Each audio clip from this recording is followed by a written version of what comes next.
Demak, qarzdan qutulishning yo'llari haqida gaplashamiz. Qarzdan qanday qutulish mumkin? Qarzdan qutulishda asosiy 4 ta yo'l bor. Birinchisi niyat. Niyat. Nimaga niyat? Chunki odamlar qarz olgandan keyin qarzimni bera olmayapman deb sizga aytadi. Lekin aslida niyat qarzni berish bo'lmaydi-da. İç-ichidan niyat qilish kerak. Ich-ichidan o'sha bergisi kelmaydi. Aytadi tilida, beraman, berishim kerak deydi, lekin ich-ichidan bergisi kelmaydi. Niyat qilib astoydil Allohdan so'rasangiz, sizga qarzni berishni yo'lini ko'rsatadi o'zi. Yordam ham bo'ladi. Ikkinchi qarzni qaytarishda yo'li bu duo. Duoni ikki xil yo'l bilan olasiz. Birinchisi duosi o'tadigan insonlardan duo olasiz. Bular kimlar? Ota-onangiz, yosh bolalar, yetim bolalar, voyaga yetmagan yosh bolalar va yetim bolalar. Bulardan duo olsangiz, Alloh taolo hayo qiladi bu duolarni qaytarishga. Duosi o'tadigan olimlar bor. Ilm ahli deyiladi. Ustoz qarzim bor, domla qarzimiz bor deb duo olish kerak va nihoyat oxirgisi insonlar tomonidan duo olinish kerak bo'lgani bu jamoat. Jamoat yig'ilgan joyga duo qilib beringlar, duoim bor. Chunki jamoat ichida duosi qabul bo'ladigan insonlar bo'lishi mumkin. Demak, duo. Duoni endi birinchisi insonlar vakil qilinsa Alloh taolo o'rtasida. Ikkinchisi vaqt. Har kunda bir vaqt bor. Bu tunni 3 ga bo'lasiz, oxirgi 3-qismiga tahajjud namozini o'qib, Alloh taolodan duomni, qarzidan uzilish bo'yicha duo qilib so'raysiz. Kun yuzasidan. Hafta yuzasidan juma kunini maxsus vaqtlari bor. Uni agar yaxshilab o'rganib chiqsangiz, vaqtini topasizda, o'sha hamma vaqtda qarzni uzilish yuzasidan Alloh taolodan qilib so'raysiz. Oy kesimida Ramazon oyi. Ramazon oyini shunday vaqti bor. Bu ro'za og'iz yopayotgan paytda albatta qarzni uzilish haqida Alloh taolodan duo qilib so'rash kerak. Bu paytga Alloh taolo sizdan anaqangizni qaytarmaydi, iltimos sizni. Yil davomida-chi desa, yil davomida ham so'raladigan vaqti bor. Yil davomida qachon so'rash kerak desa, qadr kechasi. Qadr kechasi so'rash kerak. Demak, insonlar o'laroq aytdim, vaqt nuqtai nazaridan ham aytdim. Endi uchinchisi va eng qizig'i.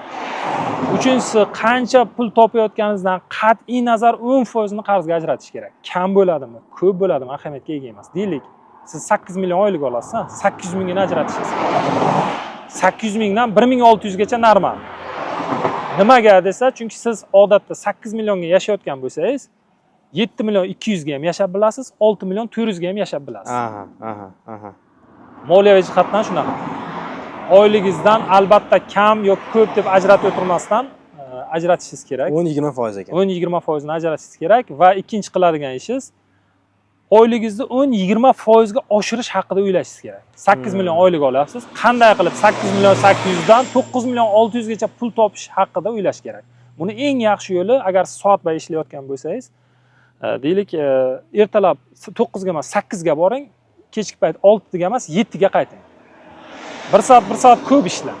Siz ishlayotgan sexda, davlat korxonasida, endi davlat korxonasida qiyinroq bo'ladi. Davlat korxonasiga ishlayotgan bo'lsangiz, qo'shimcha ish olishingiz mumkin. Deylik, hisobchi bo'lib ishlasangiz, boshqa joydan yana qo'shimcha ish olish mumkin. Lekin xususiy korxonada ishlayotgan bo'lsangiz, xohlagan rahbarga kirib, mana shuncha qarzim bor, maylimi men 1 soat oldin ishlab, 1 soat kech ketsam desangiz, sizga ham yordam beradi qarzni yopishga, ham imkoniyat yaratib beradi.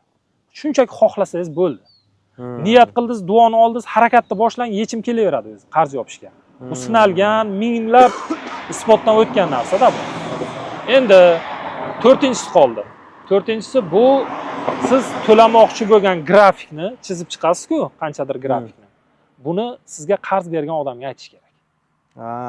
Har qanday sizga qarz bergan inson pulini ola olmayotgandan ko'ra bo'lib olsa ham mayli deydi. Rozi bo'ladi. Chunki umuman pulni ola olmayapti. Sizga 2000, 3000 dollar pul bergan deylik, 20 000 dollar pul bergan, ola olmayapti. Hech olishda imkoni bo'lmayapti. Lekin siz mana bunaqa qilib oyligim shuncha, men bunaqa bo'lib beraman deb aytsangiz, albatta u rozi bo'ladi. Va sizni qo'llab-quvvatlaydi. Hurmati ham oshadi. Mana shu narsaga e'tibor berish kerak. Keyin xatolar bor bu yerda, qilish kerak bo'lmagan xatolar bor. Hech qachon qarzni katta qarz bilan yopmang. Qarzni yopish uchun yana katta qarz olmang. Kredit bilan aslo yaqinlashmang. Hattoki kreditda qarz bo'lib turib, to'lanmayotgan bo'lsangiz, ko'payib ketayotgan bo'lsa, qarz olib buni to'xtatishni tavsiya qilaman.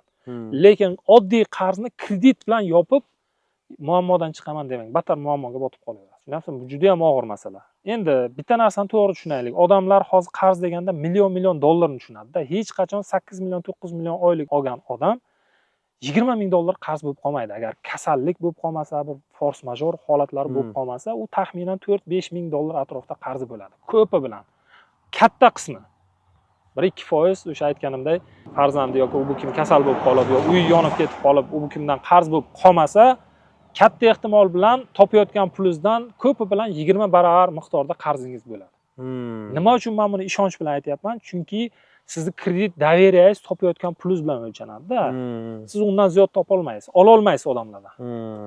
Sizga ko'pi bilan shu masalan 800 million so'm olayotgan bo'lsangiz, ko'pi bilan 60-70 million so'mgacha qarz olishingiz mumkin odamlar. Undan ziyod qarz sizga bermaydi. Qaytarmasligingizni biladi-da. O'sha uchun bu summani yopish uchun qanaqadir grafik ishlab chiqib, uni tanishtirib, aniq plan bo'lish kerak. Plan bilan yechib chiqib ketsa bo'ladi.